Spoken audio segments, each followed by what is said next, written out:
Well, hello. California resident, please don't scroll. Well, a California resident can't believe how expensive everything has become. She shows what she got for breakfast. Just two bagels, a regular drink costs $32. The prices of everything in America are so out of control. How are two bagels and a regular size coffee $32? What's going on? Well, let's watch a video. I think it's really important. God. Because I'm shook. I'm shooker than the shooketh. Okay, I woke up this morning in a good mood. I said, okay, let me go get myself something to eat. Feeling something like some bagels. So I go to this place. I forget what it's called. I'll put it in the caption.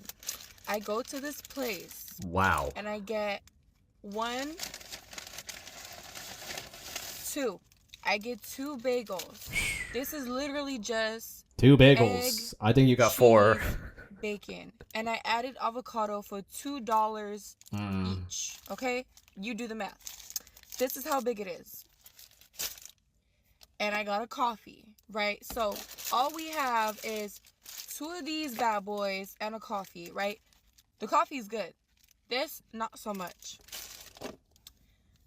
Why did I pay Dude, $32? all that dust. 32. 32, guys, for two bagels and a drink. A regular drink and two.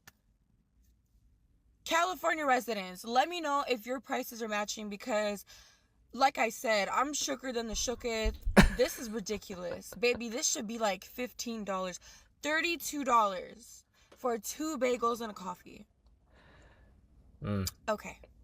Baby, that is three subscribers on OnlyFans. But you know what? I think you get more than that. But yeah. To the topic on hand. So here I do think that everything is very expensive. I agree with her, and here's the thing: people usually blame the restaurants. The restaurants are not at fault. I used to work in a restaurant, and then I look at the costs and then the labor involved. It totally makes sense why the price is so expensive now, right? The price is so high for food. It's because don't forget you're paying for labor, you're paying for ingredients, and you're also paying yourself. But most importantly, you're paying for rent. That is the most brutal part of the business. I know businesses that pay 15K for rent at their restaurant. It's horseshit. It's crazy. But here's the thing, right?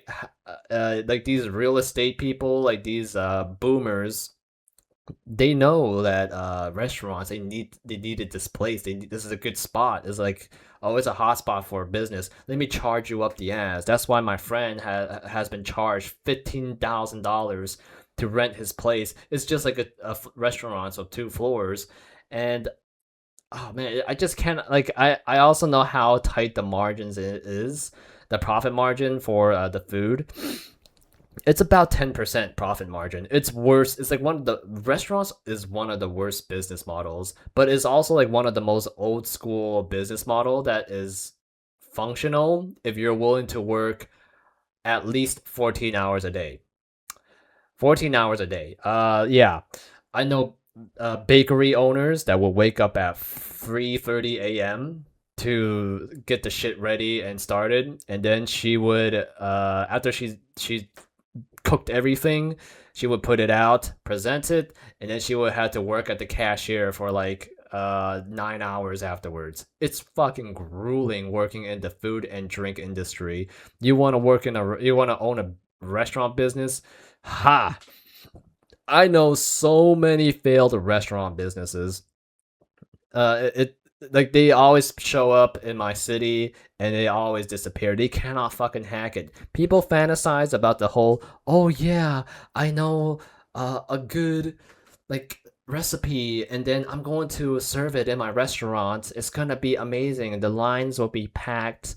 I mean the restaurant will be packed, the lines will be packed, and then my cash will keep coming in.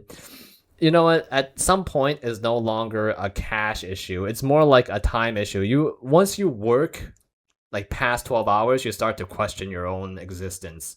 You will start to think, huh, do I want to exist here anymore? What's the point of life? I'm making some money, not a lot of money. I'm making like maybe a little bit below tech money, and I'm working 14 hours a day. Uh, that's oh man. I'm only 22 years old. I got I wanna. My friends are raving. They're in a relationship. They are doing drugs. They're drinking with a friend. They're bantering. They're having a good time, and I'm here working and barely scrapping by. Like, uh, uh. That's how it is in the restaurant, right? And and it's realistically it's the real estate. Real estate is real expensive.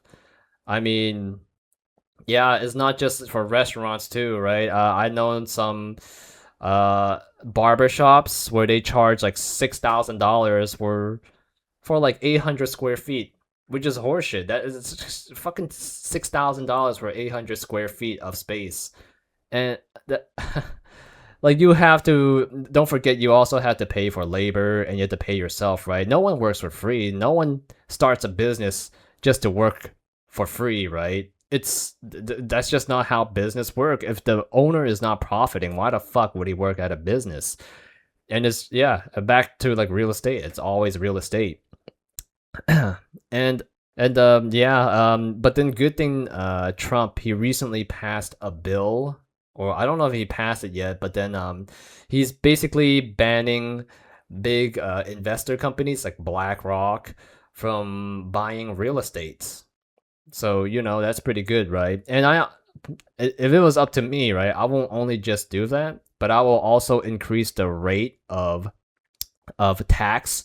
Like the more properties you own, instead of paying 1%, you have to pay 2% per property. So you end up paying 4% on property tax, and you probably cannot like exceed 20 properties, right? Which I think is valid. Like you should not be able to own all these properties. Like real estate is a necessity. It's like food, but way more harder to obtain than food.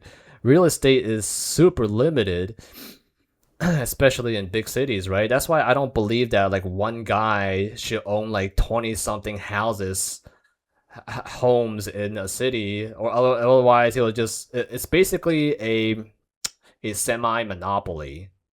And when you have a semi monopoly, do you think that people will have the good faith and put up fair prices, or are they gonna lock it up and force people to pay high prices?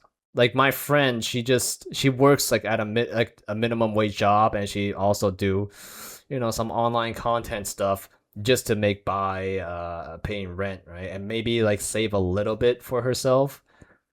It's it's so sad. Like back in the old days, no one had like you'll be surprised by how many girls don't want to do OnlyFans. I personally try to get a lot of girls to do OnlyFans. I was trying to be their pimp, right?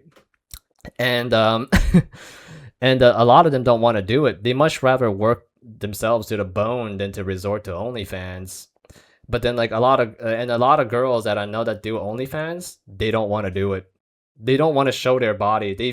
They have this thing where they believe that they have some kind of serenity in them, and the more they show themselves and the more perverse a conversation they have with their clients, the more they feel violated, or they feel more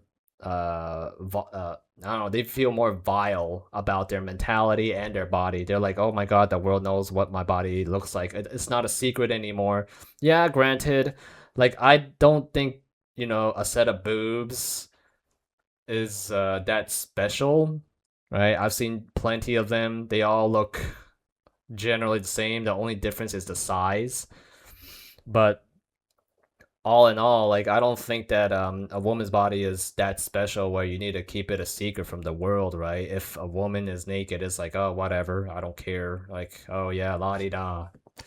Oh yeah, Oh, drop something. Oh yeah, that's a vagina. Okay, that's cool. Like I've seen so much of it. Like I'm basically de- desensitized looking at it. But okay, but if it catches me off guard, I am bedazzled by it. But yeah, food industry is going to be expensive no matter what. Right? It's not their fault too. It's the real estate.